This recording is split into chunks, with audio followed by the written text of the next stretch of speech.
झोपड़ी के दरवाजे पर बाप और बेटा एक बुझी हुई आग के सामने चुपचाप बैठे थे। अंदर बेटे की जवान पत्नी बुधिया बच्चे को जन्म देने के दर्द से तड़प रही थी। बार बार उसके मुंह से ऐसी दर्द भरी आवाजें निकलती कि बाहर बैठे दोनों का दिल कांप उठता।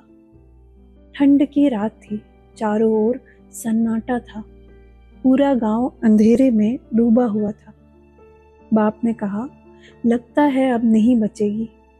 पूरा दिन हो गया, जाकर जरा देख के तो आ। बेटा झुंझुला कर बोला, मरना ही है तो जल्दी मर क्यों नहीं जाती, जाकर देखकर क्या करूं। बाप बोला, तू बड़ा बेरहम है, साल भर जिसके साथ रहा उसी के लिए इतनी कठोर बात। बेटा बोला, मुझसे उसका तड़पना देखा नहीं जाता। ये दोनों काम से जी चुराने वाले थे। बाप एक दिन काम करता तो कई दिन आराम करता। बेटा थोड़ा सा काम करता और फिर बैठकर धुआं उड़ाता। इसी वजह से उन्हें कहीं मजदूरी नहीं मिलती थी। घर में अगर थोड़ी सी भी खाने की चीज होती तो वे काम पर जाना छोड़ देते। जब कई दिन भूखे रहते तो बाप लकड़ियां तोड़ लाता और बेटा उन्हें बेच आता। जब तक पैसे रहते दोनों इधर उधर घूमते रहते। गांव में काम की कमी नहीं थी, मेहनती आदमी को हमेशा काम मिल जाता था। लेकिन इन दोनों को तभी बुलाया जाता जब कोई रास्ता नहीं बचता। घर में 2-4 मिट्टी के बर्तन और फटे पुराने कपड़े थे। कोई जमा पूंजी नहीं, कर्ज में डूबे रहते। लोग डांटते मारते, लेकिन उन्हें कोई फर्क नहीं पड़ता था।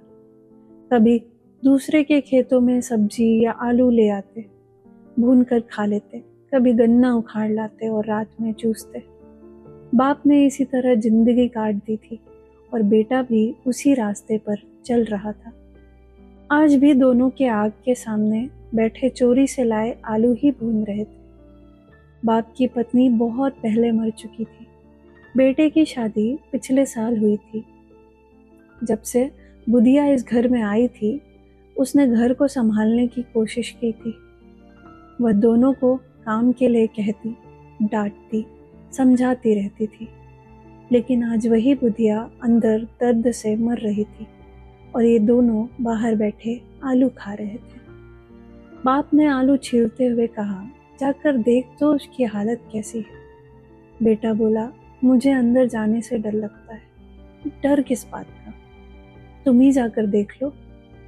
बाप बोला, जब मेरी पत्नी मरी थी तो मैं 3 दिन तक उसके पास बैठा रहा और ये तो मुझसे शर्माएगी। बेटा बोला, अगर बच्चा हो गया तो क्या करेंगे, घर में कुछ भी नहीं है। बाप बोला, भगवान चाहेंगे तो सब हो जाएगा। मेरे कई बच्चे हुए, कुछ नहीं था, फिर भी जिंदगी चलती रही। दोनों गरम गरम आलू जल्दी जल्दी निकल रहे थे।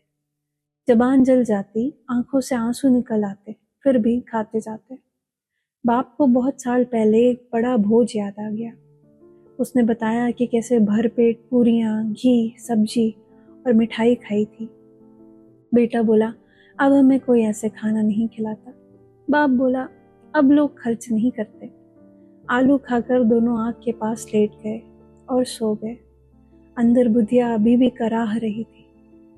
सुबह बेटा अंदर गया, बुधिया मर चुकी थी।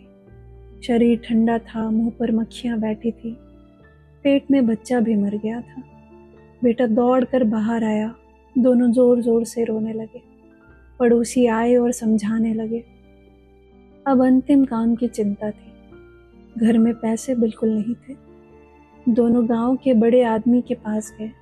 उसने मन ही मन नाराज होते हुए 2 रुपए दे दिए। कोई ढांढस नहीं दिया। इसके बाद गांव के दूसरे लोगों ने भी थोड़ा थोड़ा दिया। किसी ने 2 आने, किसी ने 4 आने। थोड़ी ही देर में 5 रुपए इकट्ठे हो गए। कहीं से लकड़ी मिली, कहीं से अनाज। दोपहर को दोनों बाजार कफन लेने चले। बाजार में बाप बोला, लकड़ी तो मिल गई है, अब कपड़ा चाहिए। बेटा बोला, हल्का सा ले लेते हैं, रात में कौन देखता है। बाप बोला, अजीब बात है, जो जीते जी भी कपड़ा नहीं पहन सका उसे मरने पर नया चाहिए। दोनों बाजार में घूमते रहे। शाम हो गई। चलते चलते वे शराब की दुकान पर पहुंच गए और अंदर चले गए। बाप बोला, एक बोतल दे दो। खाने की चीजें आई, दोनों पीने लगे। नशा चढ़ गया। बाप बोला, कपड़ा तो जल ही जाता है। बेटा बोला, दुनिया का यही ढंग है। धीरे धीरे पैसे उड़ते गए। पूड़ियाँ, अचार सब मंगाया।